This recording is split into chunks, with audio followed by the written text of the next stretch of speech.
आज तो आपको बहुत लोग मिलेंगे कांग्रेस के, हम लोग सब आ रहे हैं। मेरे ख्याल में 1700 लोग आएंगे अभी अहमदाबाद, देश के सारे कोने से। मैं आज सुबह तिरुवनंतपुरम में उठ के आया हूं और आपको पता है कि ये तो बहुत महत्वपूर्ण सम्मेलन है हमारे। महात्मा गांधी जी 100 साल पहले कांग्रेस का अध्यक्ष बना था और एक ही बार, लेकिन वो बहुत ऐतिहासिक विषय था, तो इसलिए हम उस वक्त उसके भी बारे में सोच रहे हैं। और दूसरी बात यह है कि हम सारे जानते हैं कि सरदार पटेल साहब का 150 साल का उनके जन्मदिन के बाद हुआ है, तो ये भी बहुत महत्वपूर्ण है कांग्रेस के इतिहास में और देश के इतिहास में।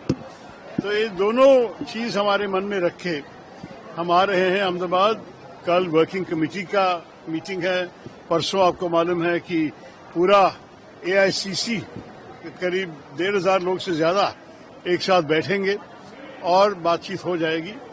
तो देखिए, वो तो अभी मीटिंग के बाद ही पता चलेगा क्या क्या कौन क्या बोलने वाले हैं, लेकिन मेरे ख्याल में हम सारे सुनना चाहते हैं कि आगे कैसे बढ़ाएं। देश की काम ही सारे राजनीतिक पार्टीज करते हैं और जो देश का काम जो करना है किस तरीके से करें, क्या क्या स्ट्रेटजी है हमारे नेतृत्व के, यह सब सुनना चाहिए। भी दूसरा नेताओं भी आएंगे, उनसे भी पूछिए। मार्केट जो क्रैश हुआ है टैरिफ वॉर की वजह से, किस तरह देखते हैं और आने वाले दिन मतलब कितना असर दिखेगा? ये बहुत चिंतित बात है। Sir, what were you saying?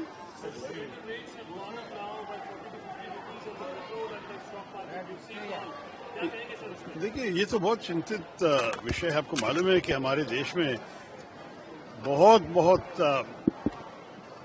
उम्मीद है कि जो बायलैटरल टॉक्स होंगे अमेरिका के साथ, उससे कुछ आश्वास मिल जाएंगे, कुछ रिलीफ मिल जाएंगे। लेकिन अभी के लिए शॉर्ट टर्म में तो ये तो काफी नेगेटिव खबर है हर देश में, सिर्फ भारत में नहीं, हर देश में ग्लोबल मार्केट्स का हाल बुरा है।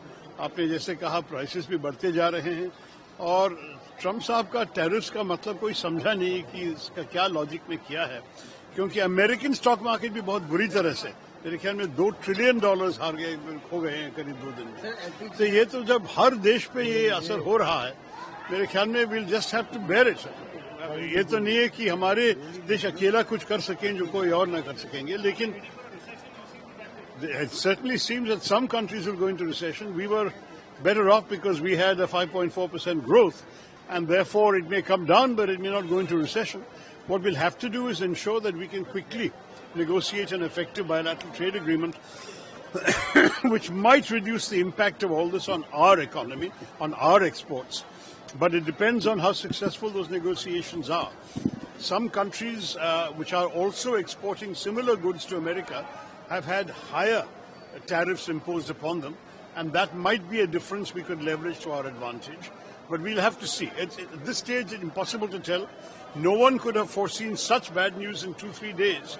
It was 2nd of April that the so-called tariffs were announced. Today is the 7th. In 5 days, the world has suffered so much. God knows what lies ahead. But all we can do is, tighten our belts and see how best we can cope with all of it. क्या बताऊं यार, जो अंतर्राष्ट्रीय price बढ़ते जाएंगे तो हमें भी देना पड़ेगा, लेकिन इसमें हम क्या कर सकते हैं। बात यह है कि जो हमारे देश में जो हो रहा है, ये पूरा दुनिया में भी हो रहा है, यही बात है।